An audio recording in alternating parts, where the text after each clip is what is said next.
আজকের গল্পটি শাওন এবং তার ৩৬ বছর বয়সী সুন্দরী মামিকে নিয়ে। সবাই তাড়াতাড়ি হেডফোন লাগিয়ে বসে পড়ুন আর মজার এই গল্পটি উপভোগ করুন।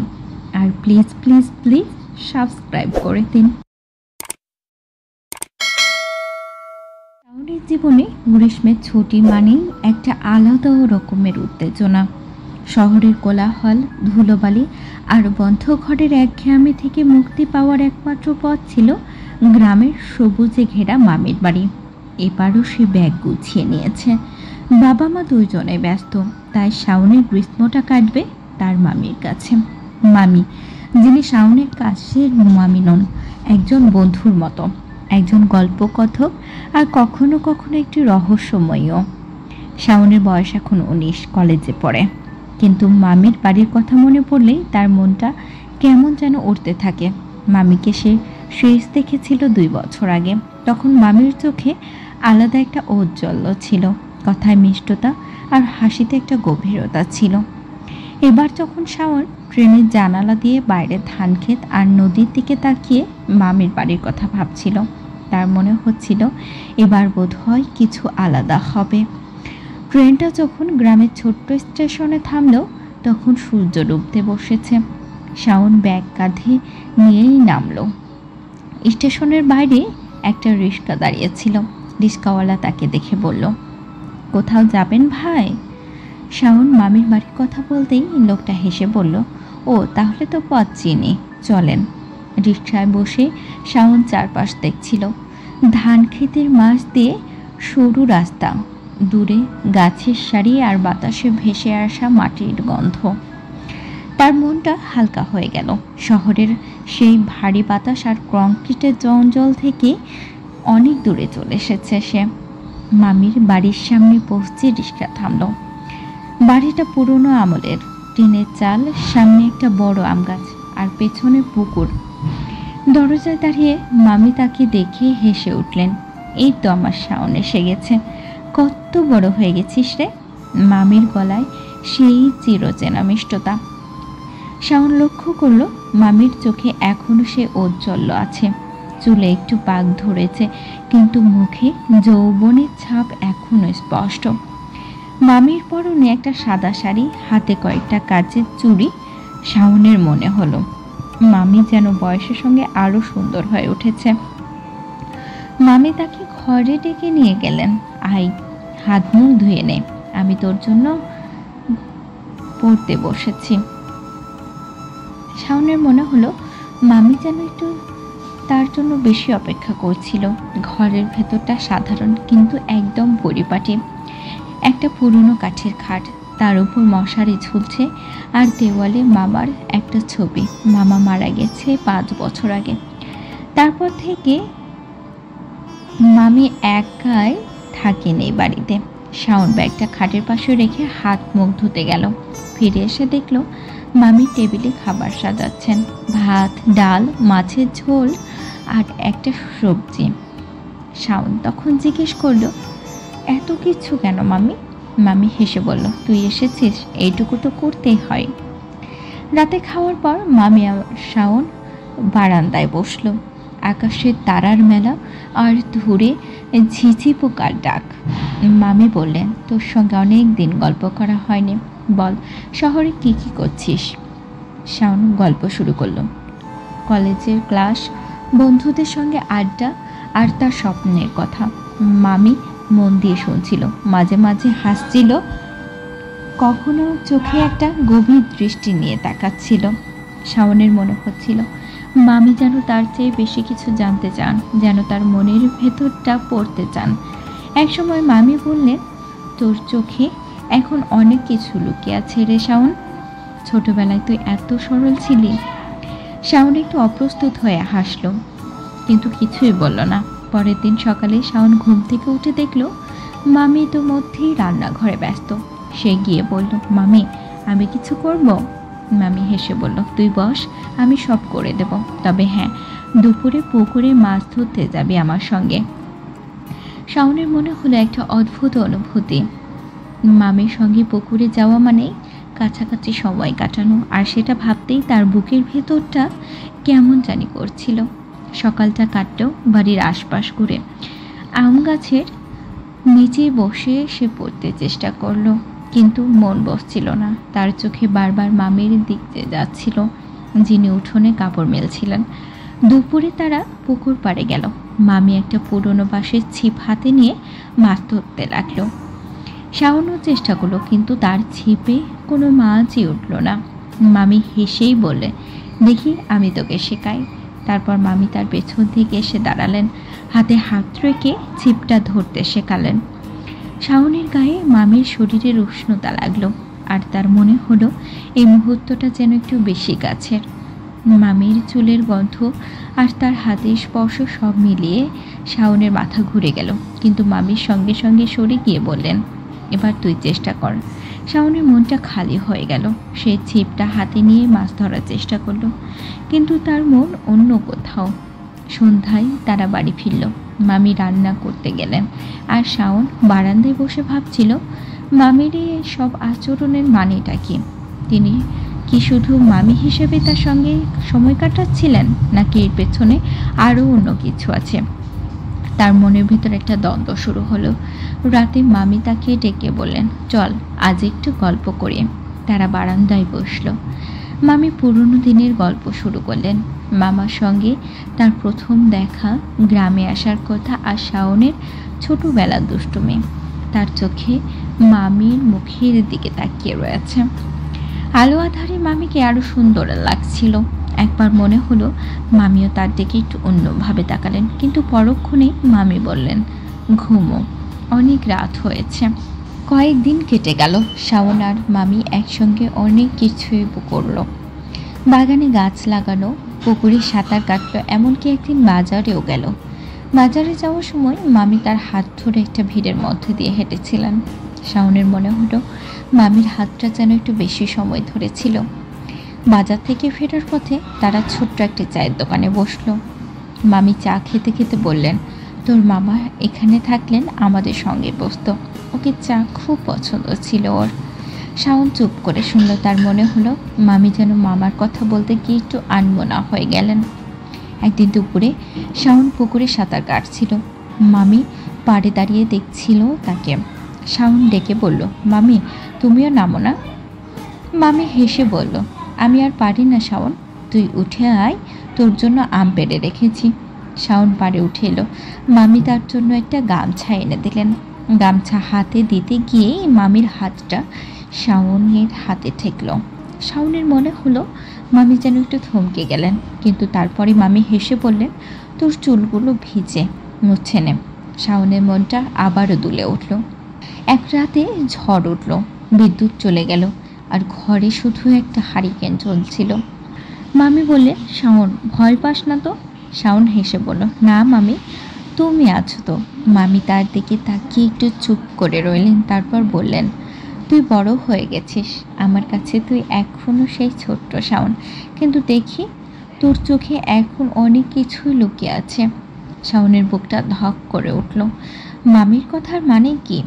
তিনি কিছু মনের ভেতরটা বুঝতে পেরেছেন। ঝড়ের শব্দের মাঝে তারা দুইজন কাছাকাছি বসে গল্প করতে লাগলো। মামি বলছিল, তোর মামা ঝড়ের দিন আমাকে অনেক গল্প শোনাতো, আমি ভয় পেলে ওর হাতটা ধরে বসে থাকতাম। শাওনের মনে হলো মামি যেন তাকে কিছু বলতে চান, কিন্তু মামি শুধু গল্প করে গেলেন। একসময় ঝড় থেমে গেল, আর মামি বলল, চলো ঘুমিয়ে পড়ে। ছুটির শেষের দিকে এসে শাওনের মন ভারী হয়ে গেল। মামির সঙ্গে কাটানো এই দিনগুলো তার জীবনের একটা আলাদা জায়গা করে নিয়েছিল। একদিন সকালে মামি তাকে ডেকে বললে, শাওন আজ আমরা বাগানে কাজ করব। তারা দুজন মিলে গাছের গোড়ায় মাটি দিল, পানি দিল। কাজ করতে করতে মামি শাড়ির আঁচল খসে পড়ল। শাওনের চোখ সেদিকে চলে গেল, কিন্তু মামি তাড়াতাড়ি আঁচল ঠিক করে নিল। শাওনের মনে হলো মামি যেন একটু লজ্জা পেলেন, কিন্তু তারপরে মামি হেসে বললেন, তুই কি আমাকে বুড়ি ভাবিস? শাওন বলল, না মামি, তুমি তো এখন অনেক সুন্দর। মামি চুপ করে গেলেন, তারপর বললেন, তোর মুখে এসব শুনলে ভালোই লাগে। শেষ দিন এসে গেল। শাওন ব্যাগ গুছিয়ে ফেলল। মামি তাকে স্টেশনে এগিয়ে দিতে গেলেন। পথে তারা অনেক কথা বলল। মামি বললেন, তোর মামা থাকলে তোকে এতদিন থাকতে দিত না। ও বলতো শহরের ছেলেরা গ্রামে বেশি দিন থাকলে নষ্ট হয়ে যায়। শাওন হেসে বলল, আমি তো নষ্ট হইনি মামি। মামি তার দিকে তাকিয়ে বলল, না তুই ভালো আছিস। স্টেশনে পৌঁছে ট্রেনের জন্য অপেক্ষা করতে লাগলো। ট্রেন এলে শাওন উঠে জানালার কাছে বসলো। মামি প্ল্যাটফর্মে দাঁড়িয়ে হাত নাড়ালেন। ট্রেন ছাড়ার আগেই মামি বললেন, আবার আসিস শাওন, আমার এই বাড়িটা তোর জন্যই খোলা আছে। ট্রেন চলতে শুরু করলো। শাওন জানালা দিয়ে মামির দিকে তাকালো। মামি হাসছিলেন, কিন্তু চোখে অদ্ভুত এক মায়া ছিল। শাওনের মনে হলো এ গল্পটা এখানেই শেষ নয়।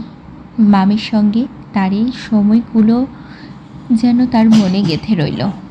সে ভেবেছিল কেন জানি কোথায় সে কিছু একটা হারিয়ে ফেলেছিল, কিন্তু এই সম্পর্কটা কি শুধু মামি ভাগ্নের, নাকি এর মধ্যে আরও অনেক কিছু লুকিয়ে আছে যা কেউ কখনো বলে না। ট্রেনের ঝাঁকুনিতে তার চোখ বন্ধ হয়েছিল, কিন্তু মনের কোণে একটা প্রশ্ন রয়ে গেল, মামি কি সত্যি শুধু মামি, নাকি তারও মনে কিছু লুকিয়ে আছে।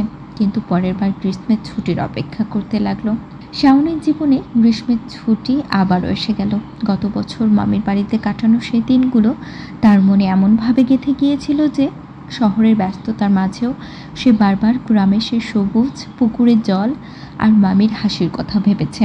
এবারও সে ব্যাগ গুছিয়ে নিল। কলেজের ২য় বর্ষ শেষ হয়েছে। বয়স এখন বেশ। শাওনের মনে একটা অদ্ভুত টান, মামির কাছে যাওয়ার টান। গতবারের সেই কাছাকাছির মুহূর্তগুলো, মামির চোখের দৃষ্টি আর তার হাতের স্পর্শ, সব মিলিয়ে তার মনে একটা ধোঁয়াশা তৈরি হয়েছিল। এবার সে ভাবল, হয়তো এই ছুটিতে সে বুঝতে পারবে মামির মনের কথা। ট্রেনের জানালা দিয়ে বাইরে তাকিয়ে শাওনের মন আবার সেই পুরনো স্মৃতিতে ডুবে গেল। গতবারের মতোই ধানক্ষেত, নদী আর গ্রামের সরু রাস্তা তার চোখের সামনে ভেসে উঠল। কিন্তু এবার তার মনে একটা অস্থিরতা রয়েছে। মামির সঙ্গে তার সম্পর্কটা আসলে কি? শুধুই কি মামি ভাগ্নে, নাকি তার চেয়েও বেশি কিছু? সে নিজেকে বোঝালো, এবার সে মামির সঙ্গে আরও কাছাকাছি সময় কাটাবে, হয়তো কিছু ইঙ্গিত পেতে পারে। স্টেশনে নেমে রিক্সায় চড়ে শাওন যখন মামির বাড়ি পৌঁছালো, তখন সন্ধ্যা হয়ে গেছে। বাড়ির সামনে আম গাছটা এখনও একই রকম দাঁড়িয়ে আছে। পুকুরের জলে চাঁদের প্রতিবিম্ব পড়েছে। দরজায় মামি দাঁড়িয়েছিলেন। শাওন, এসে গেছিস? মামির গলায় সেই চেনা উষ্ণতা। শাওন লক্ষ্য করলো মামির চোখে এখনও সে ঔজ্জ্বল্য, তবে মুখে একটু ক্লান্তি ইচ্ছা। পাশে দুটো মেয়ে দাঁড়িয়ে, মামির মেয়ে রিয়া আর তানিয়া। রিয়ার বয়স 17 আর তানিয়ার 13। শাওনকে দেখিয়ে তারা হেসে উঠল। শাওন ভাইয়া এসে গেছে, রিয়া বলে উঠল। মামি হেসে বলল, আয় ভেতরে আয়, মেয়েরা তোর জন্য অপেক্ষা করছিল। শাওন ঘরে ঢুকলো। ব্যাগ রেখে হাত মুখ ধুয়ে এসে দেখলো মামি টেবিলে খাবার সাজাচ্ছেন। রিয়া তানিয়া পাশে বসে গল্প শুরু করলো। ভাইয়া, এবার কতদিন থাকবে তুমি? তানিয়া জিজ্ঞেস করলো। শাওন হেসে বলল, দেখি যতদিন পারি। মামি এসে বলল, তুই যতদিন থাকতে চাস থাকিস, আমার বাড়ি তোর জন্যই। শাওনের মনে হলো মামির কথায় একটা গভীরতা আছে। রাতে খাওয়ার পর তারা সবাই বারান্দায় বসলো। মামি গল্প শুরু করলেন, গ্রামের মেলা, পুরনো দিনের কথা। শাওন মন দিয়ে শুনছিল, কিন্তু তার চোখটা মামির দিকে। মামির হাসি, তার কথা বলার ভঙ্গি, সব কিছুতেই যেন একটা আকর্ষণ ছিল। রিয়া তানিয়া ঘুমিয়ে পড়লে মামি বললেন, তুইও ঘুমাও, অনেক দূর থেকে এসেছিস শাওন। শাওনের মনে হলো মামি যেন তার সঙ্গে আরও কথা বলতে চান, কিন্তু বললেন না। পরের দিন সকালে শাওন ঘুম থেকে উঠে দেখলো মামি রান্নাঘরে, রিয়া তানিয়া উঠোনে খেলছে। সে গিয়ে বলল, মামি আমি কিছু করব? মামি হেসে বলল, তুই বস, তবে হ্যাঁ, দুপুরে আমরা সবাই পুকুরে যাব। শাওনের মনটা এবার লাফিয়ে উঠল। পুকুরে যাওয়া মানেই মামির সঙ্গে কাছাকাছি সময়। দুপুরে তারা পুকুর পাড়ে গেল। মামি ছিপ দিয়ে মাছ ধরতে শুরু করলো। শাওনও চেষ্টা করলো, কিন্তু ব্যর্থ হলো। মামি হেসে তার পাশে এসে দাঁড়ালেন। দেখি, আমি শিখিয়ে দিই। মামি তার হাতটা ধরে ছিপটা ঠিক করে দিলেন। শাওনের গায়ে মামির শরীরের উষ্ণতা লাগলো। তার মনে হলো মামি যেন ইচ্ছে করেই তাকে কাছে ডাকছে, কিন্তু পরক্ষণে মামি সরে গিয়ে বললেন, এবার তুই কর। রিয়া তানিয়া পাশে বসেছিলেন আর হাসছিল। ভাইয়া, তুমি তো কিছুই পারো না, তানিয়া বলে উঠল। শাওন হাসল, কিন্তু তার মন অন্য কোথাও। সন্ধ্যায় তারা বাড়ি ফিরল। মামি রান্নাঘরে গিয়েছিল। শাওন বারান্দায় বসে ভাবছিল, মামির এই আচরণের মানে কি? তিনি কি তার প্রতি কিছু অনুভব করেন? রাতে মামিকে ডেকে বললেন, চল আজকে একটু হাঁটে। তারা দুইজনই পুকুর পাড়ে গেল। চাঁদের আলোয় পুকুরে জল চিকচিক করছিল। মামি বললেন, তোর মামা এখানে আমার সঙ্গে হাঁটতে ভালোবাসতো। শাওন চুপ করে শুনল। মামি তার দিকে তাকিয়ে বললেন, তুই এখন বড় হয়ে গেছিস, আমার কাছে তুই এখনও সেই ছোট্ট শাওন। শাওনের মনে হলো মামি যেন কিছু লুকাচ্ছেন। সে বলল, মামি তুমি আমাকে এত ভালোবাসো কেন? মামি হেসে বলল, তুই আমার ছেলের মতো। শাওনের মনটা দুলে উঠল। ছেলের মতো নাকি তার থেকে বেশি কিছু? কয়েকদিন কেটে গেল। শাওন, মামি, রিয়া আর তানিয়া একসঙ্গে অনেক কিছু করলো। একদিন তারা বাগানে গাছ লাগালো। মামি শাওনের পাশে বসে মাটি খুঁড়ছিল।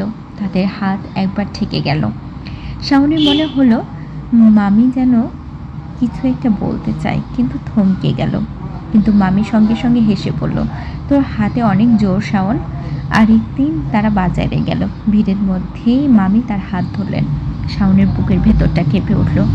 মামির হাতটা তার হাতে অনেকক্ষণ ছিল। ফেরার পথে মামি বললেন, তোর মামা থাকলে আমাকে এভাবে বাজারে নিয়ে যেত। শাওনের মনে হলো মামি যেন তার মামার জায়গাটা ভাবছেন। একদিন দুপুরে শাওন পুকুরে সাঁতার কাটছিল। মামি পাড়ে বসে তাকে দেখছিলেন। শাওন ডেকে বলল, মামি তুমিও নামো না। মামি হেসে বলল, আমি আর পারি না, তুই উঠে আয়। শাওন উঠে এলো। মামি তার গামছা এনে দিলেন। গামছা দেওয়ার সময় মামির হাত তার হাতে ঠেকলো।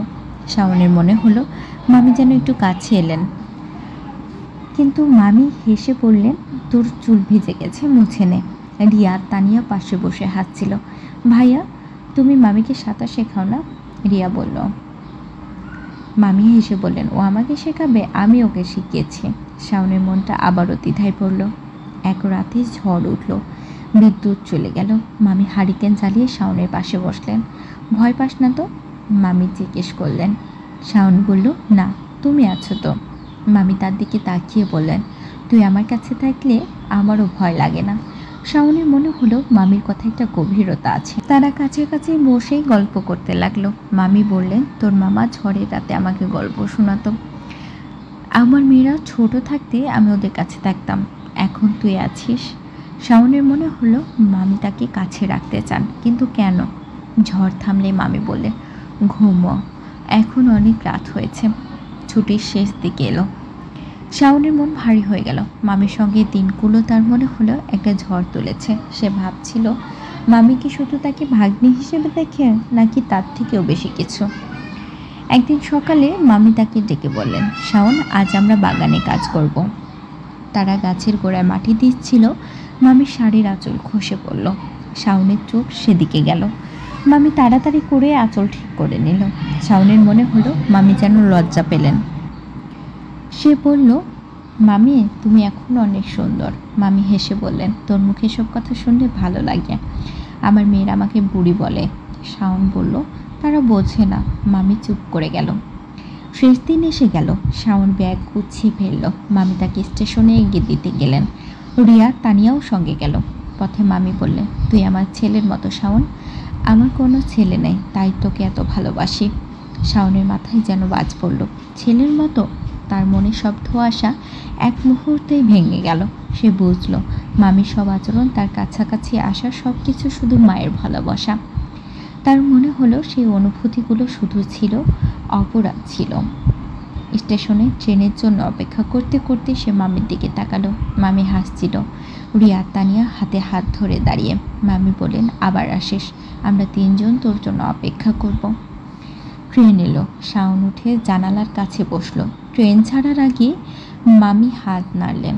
শাওন চোখে জল চলে এলো। সে বুঝলো মামি তাকে আপন ছেলের মতো ভালোবাসেন, তার মেয়েদের মতোই তাকে আগলে রাখেন। তার মনে হলো সব কল্পনা, সব আকর্ষণ সবই ভুল ছিল। সে নিজের উপর রাগ করলো, অপরাধ বোধে ভুগল। ট্রেন চলতে শুরু করলো।